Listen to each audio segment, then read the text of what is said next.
নমস্কার বন্ধুরা, আমার পাকশালাতে আপনাদের সবাইকে স্বাগত। আজকে আমি আপনাদের তৈরি করে দেখাবো কলমি শাকের ঘন্ট।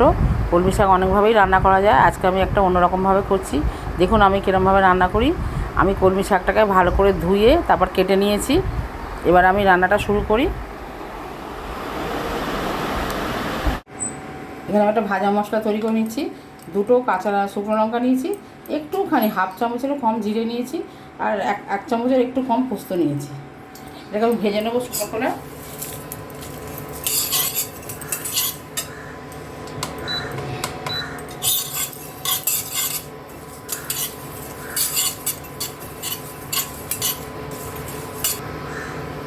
এটা আবার ভাজা হয়ে গেছে মশলাটা। এবার আমি কড়া তেল দিচ্ছি।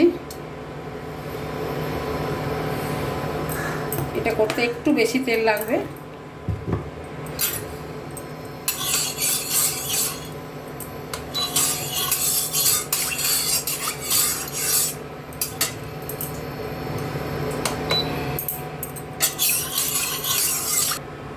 তেলটা গরম হয়ে গেছে, আমি কিছু বাদাম ভেজে নিচ্ছি এর মধ্যে।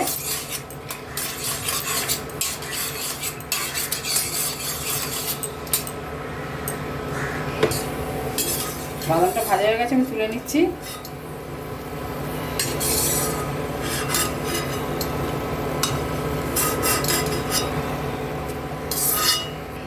এবার বড়িগুলো ভেজে নেব।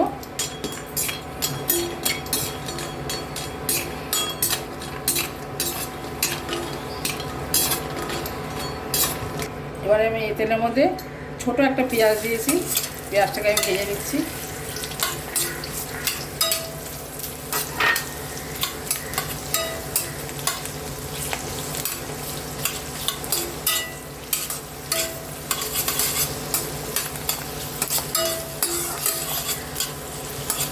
আচ্ছা, খুব কড়া করে ভাজতে হবে না, একটু নরম হয়ে যাবে। তারপর এর মধ্যে আমি আলু দেবো।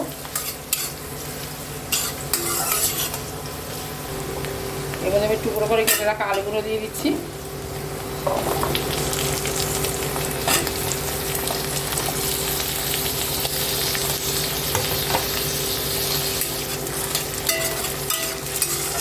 আলুগুলো একটু ভালো করে ভেজে নেবো।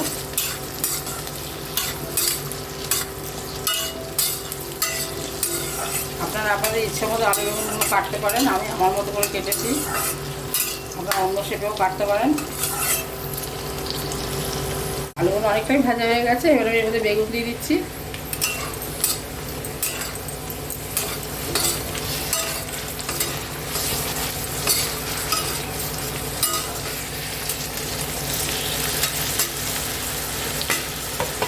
এবার মতো হলুদ দিচ্ছি।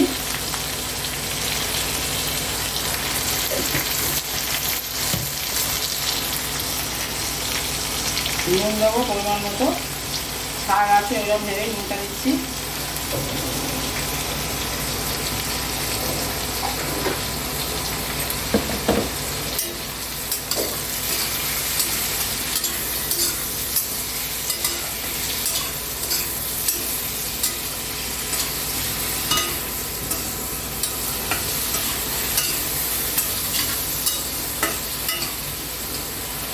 আবার আমি ঢাকা দিয়ে দেবো, বেগুনগুলো এতক্ষণ ভাজা হচ্ছে।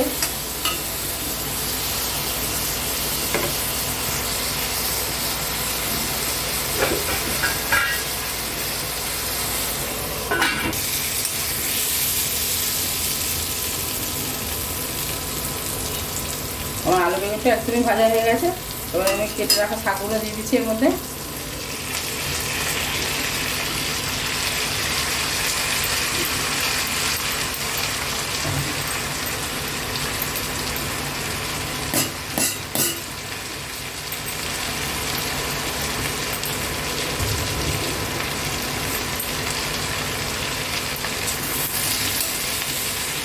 ভালো করে নাড়াচাড়া করে দিচ্ছি শাকগুলো।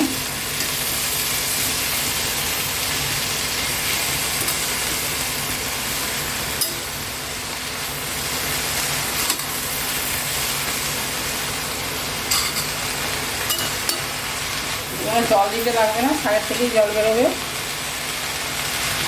এবার আমি অল্প করে মিষ্টি দেবো,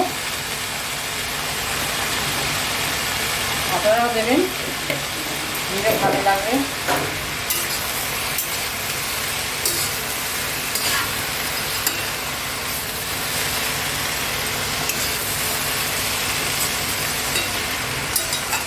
এবার আবারও ঢাকা দিয়ে দেবো।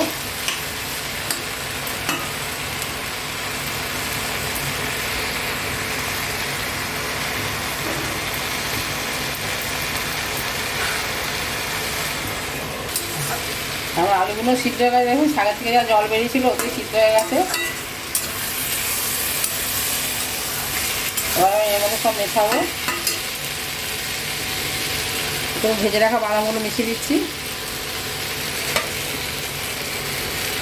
বড়িগুলোকে একটু গুঁড়ো করে দিয়েছি, খানিকটা গোটা রেখেছি আর খানিকটা গুঁড়ো করে দিয়েছি। আর যে পোস্তর মশলাটা ভেজেছিলাম ওটাও দিয়ে দিচ্ছি।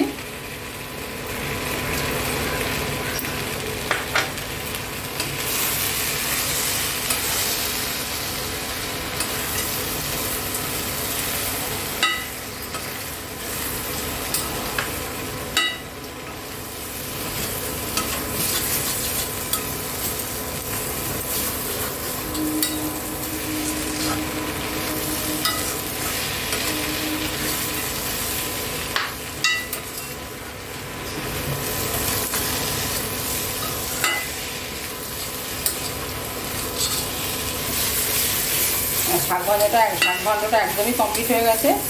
আপনাদের দেখাচ্ছি আমি নামিয়ে। আমি গ্যাসটা বন্ধ করে, ইন্ডাকশানটা বন্ধ করে দিচ্ছি।